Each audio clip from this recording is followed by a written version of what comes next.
दिल्लीमध्ये 27 वर्षांनंतर भाजपा सरकार येते। आपच्या 10 वर्षांच्या सत्तेला भाजपनं सुरुंग लावलाय। दिल्लीमध्ये स्पष्ट बहुमतासह भाजपा सध्या सत्तेच्या दिशेने वाटचाल करते। भाजप 41 तर आम आदमी पक्ष 28 जागांवर सध्याच्या क्षणाला आघाडीवर आहे। काँग्रेसचा मात्र सुपडा साफ झालाय। खातं सुद्धा खोलताना काँग्रेसची दमछाक झालेली आहे।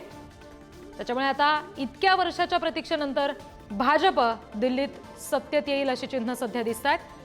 मोठ्या विजयाच्या दिशेने भाजप वाटचाल करते।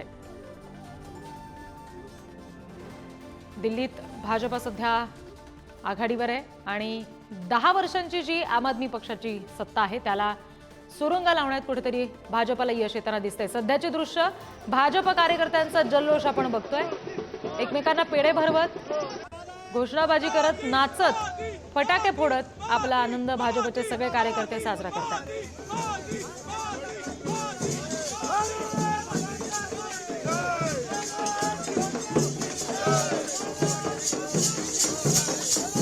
दिल्लीमध्ये स्पष्ट बहुमतासह भाजप सध्या सत्तेच्या दिशेने वाटचाल करते आणि अनेक वर्षांची भाजपची ही प्रतीक्षा होती की राजधानी ताब्यात यावी आणि अखेर आता त्याच दिशेने वाटचाल भाजपची सुरू असताना भाजपच्या कार्यकर्त्यांचा हा जल्लोष आपण बघतोय। फटाके फोडून, नाचून, घोषणाबाजी करून आपला आनंद साजरा करतायत। एकमेकांना पेढे भरवत आनंद साजरा करतात।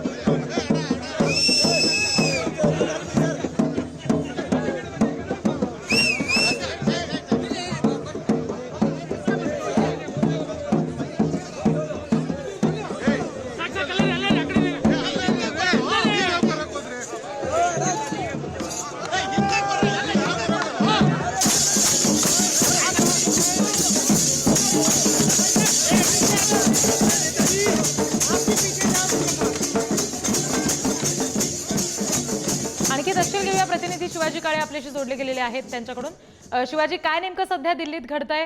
भाजपचे कार्यकर्त्यांनी तर आता नाचायची सुद्धा सुरुवात केली आहे, फटाके फोडायची सुद्धा सुरुवात केली आहे।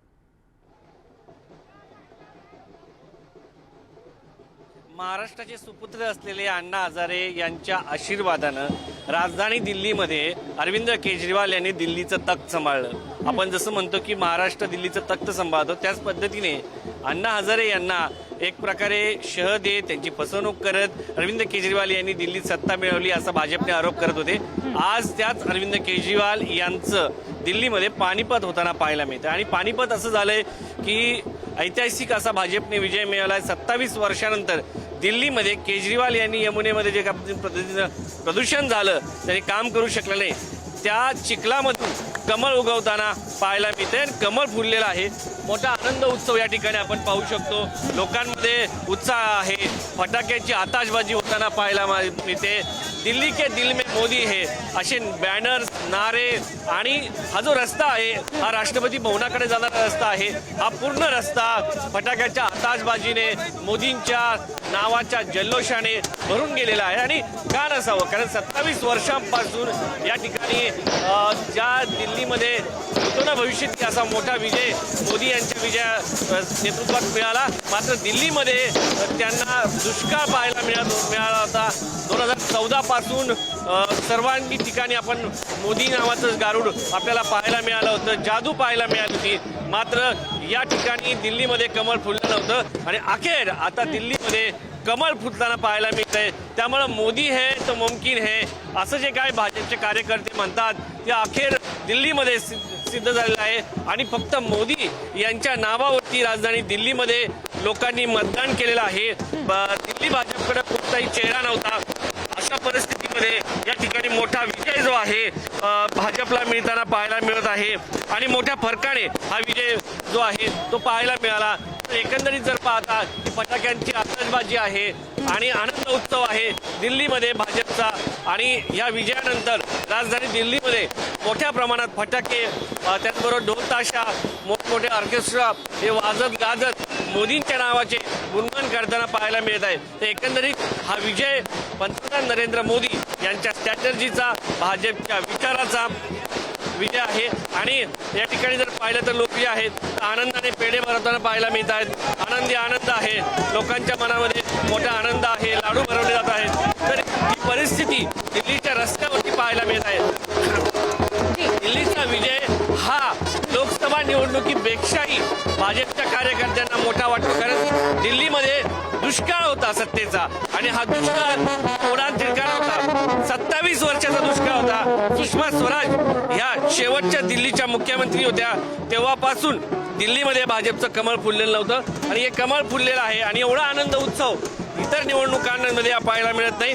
तो आनंद उत्सव आज दिल्लीच्या रस्त्यावरती भाजपच्या कार्यकर्त्यांमध्ये पाहायला मिळते. एवढ्या मोठ्या प्रमाणात ऑर्केस्ट्रा, बँड बाजा पाहायला मिळत नाही. मात्र आता आज जर पाहिलं तर कमीत कमी 4 ते 5 बँड मोठे या ठिकाणी आलेले आहेत आणि लोकांच्या मनामध्ये मोठा उत्साह आहे. दिल्लीमध्ये सत्ता आलेली आहे, केंद्रात आणि दिल्लीत आता पाहायला मिळते. जी निश्चित. आणि त्याच्यामुळे हा उत्साह दृश्यांच्या माध्यमातून सुद्धा आम्ही बघतोच आहोत. दिल्लीमध्ये आता भाजप कार्यकर्त्यांनी नाचायची, फटाके फोडायची सुरुवात सुद्धा केली आहे. शिवाजी, तुम्ही आमच्याशी असेच जोडलेले राहा. दिल्लीमध्ये आम आदमी पक्षाला मोठा धक्का बसलेला आहे. 10 वर्षांच्या सत्तेला सुरुंग लागलेला आहे. मुख्यमंत्री आतिशी आणि अरविंद केजरीवाल पिछाडीवर आहेत. अरविंद केजरीवाल 1170 मतांनी पिछाडीवर आहेत.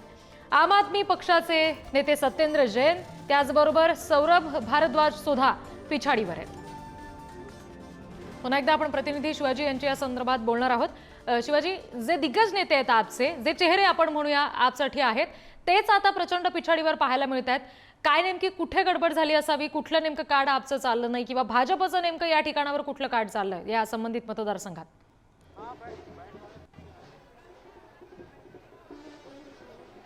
2013ला अण्णा लाटेमध्ये जेव्हा अरविंद केजरीवाल निवडून आले, हे काहीतरी करून दाखवतील, मी गाडी वापरणार नाही मोठे, मी घर घेणार नाही असं सांगत केजरीवाल सत्तेत आले. आणि सत्तेत आल्यानंतर त्यांनी पहिल्यानंतर दुसऱ्यांदा राजीनामा दिला. काँग्रेससोबत सरकार स्थापन केलेलं होतं 2015ला.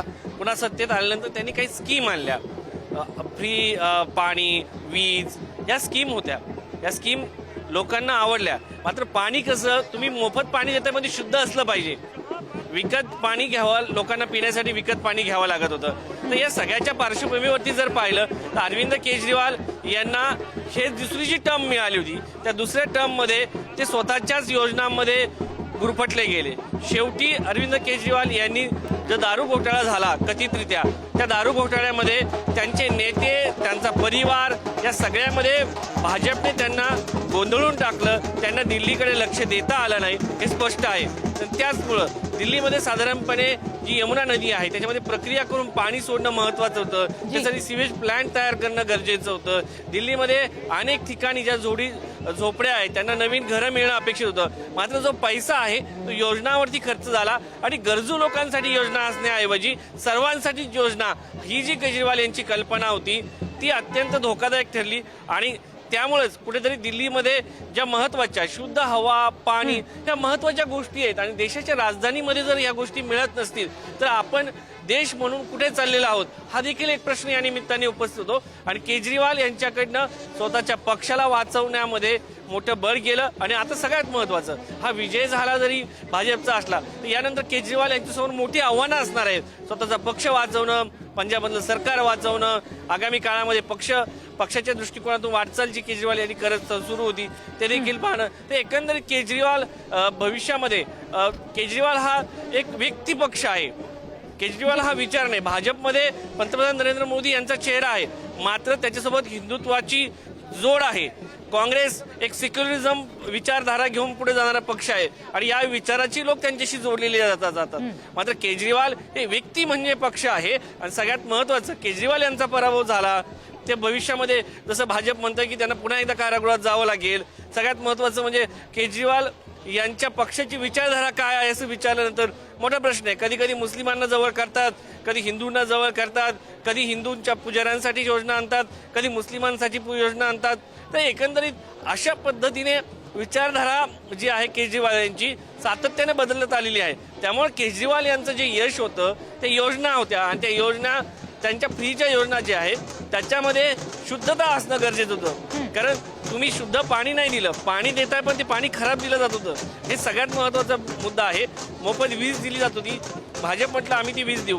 तर या सगळ्याच्या दृष्टिकोनातून जर पाहिलं तर केजरीवालसाठी हा मोठा धक्का आहे. दुसरीकडे जी सध्या पंतप्रधान नरेंद्र मोदी यांनी, निर्मला सीतारामन यांनी अर्थसंकल्पामध्ये जो 12 लाखापर्यंतचा करामधून सूट दिली. दिल्लीमध्ये करदाता वर्ग मोठ्या प्रमाणात आहे, साधारण 33 लाख लोक करदाते आहेत दिल्लीमध्ये. तर या नोकऱ्या करणाऱ्या याच्यामध्ये काही इतर राज्यातले असतील, पण दिल्लीतले साधारण जर विचार केला 10 लाख जरी लोक असतील तर अनेक मतदारसंघावरती हा परिणाम करणारा भाग असेल. आणि सगळ्यात महत्त्वाचं, दिल्लीमध्ये जे विजय असतील ते हजाराच्या फरकाने अनेक मतदारसंघामध्ये पाहायला मिळते. त्यामुळं मायक्रो प्लॅनिंग जे आहे बीजेपीचं ते निश्चितपणे आपल्याला या ठिकाणी पाहायला मिळतंय.